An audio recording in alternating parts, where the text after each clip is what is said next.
Hey guys, যদি নিজের লাইফে সাকসেস হতে চাও, দুইটা জিনিস কখনো হাতের মুঠে রাখবে না। এক হলো টাকা পয়সা, দ্বিতীয় হলো নারী। নারী এবং টাকা পয়সা কখনো জব্দ করে রাখবে না, কখনো সেভিং করার চেষ্টা করবে না।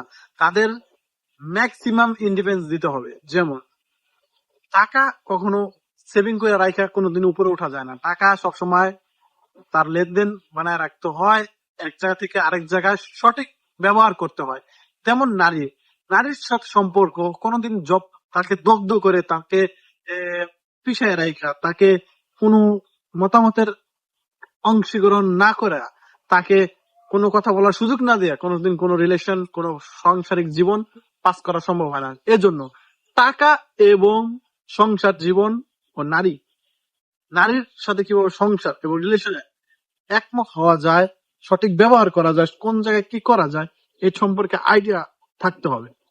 এর জন্য টাকা এবং নারীর মনের মতন তুমি স্পেন্ড করো। স্পেন্ড বলতে কি, নারী বলতে কোনো নাজায়েজ সম্পর্ক না। সঠিক সম্পর্কে তার সাথে ওপেনলি ভাবে চলাফেরার চেষ্টা করো, তার সাথে মতামত বিনিময় করো, এবং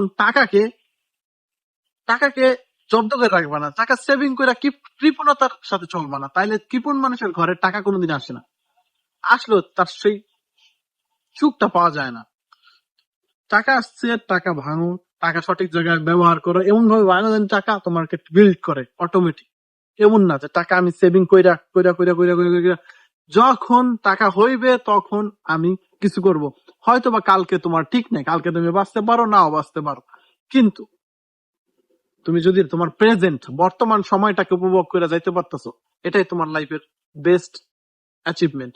সো এই জিনিসটা মাথায় রাখো, কখনো বইলো না। টাকা এবং নারী বোঝার চেষ্টা করবে যে কিভাবে আমার এটা প্রয়োগ করতে হবে, কিভাবে আমার বুঝতে হবে। সো এইটাই বলার ছিল।